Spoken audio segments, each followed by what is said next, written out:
তো প্রত্যেকটা অরাজনৈতিক সংগঠনে আমি থাকতে চাই, থেকে কাজ করতে চাই, যেটা উন্নয়নের সাথে জড়িত।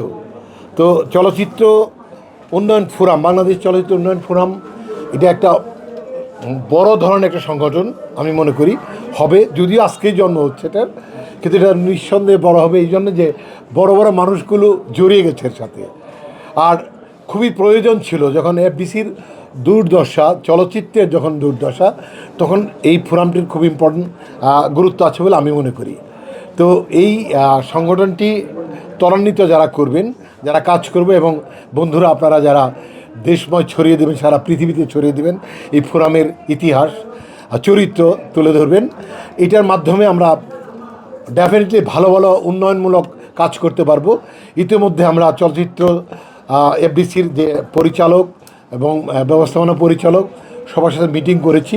তারা চলচ্চিত্র বান্ধব কিছু শর্ত আমাদের মেনে নিয়েছে, যে আমরা স্টুডিও ভাড়া অর্ধেকের মধ্যে চলে আসছি, আমাদের প্রস্তাব গেছে ক্যামেরা ভাড়া অর্ধেকের নিচে, সব কিছুই এরকম হয়েছে, এবং স্টুডিওতে সেট বানাতে 2 দিন কোনো ভাড়াই দিতে হবে না, এরকম কিছু কিছু আমরা মিটিংয়ে দাবি করেছি, ওনারা মেনেছেন এবং ফাইনালি দিয়েছে, হেডকোয়ার্টারে ওনারা পাঠিয়েছেন।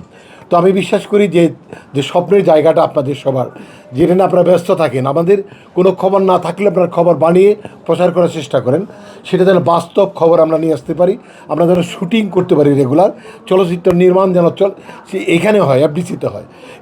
এই দোয়া এবং সহযোগিতা আপনাদের কাছেও চাই, এবং যারা প্রডিউসার তারা যেন ফকির হয়ে না ফিরে, এই জন্য আমাদের বিভিন্ন পদক্ষেপ নেওয়া আছে, যে আমরা এই ব্যবসা এবং সরকারও এখানে ইনভেস্ট করবেন, এই ধরনের কথাবার্তা আমরা বলেছি। আশা করি যে এই ফোরাম এটা নেতৃত্ব দেবে।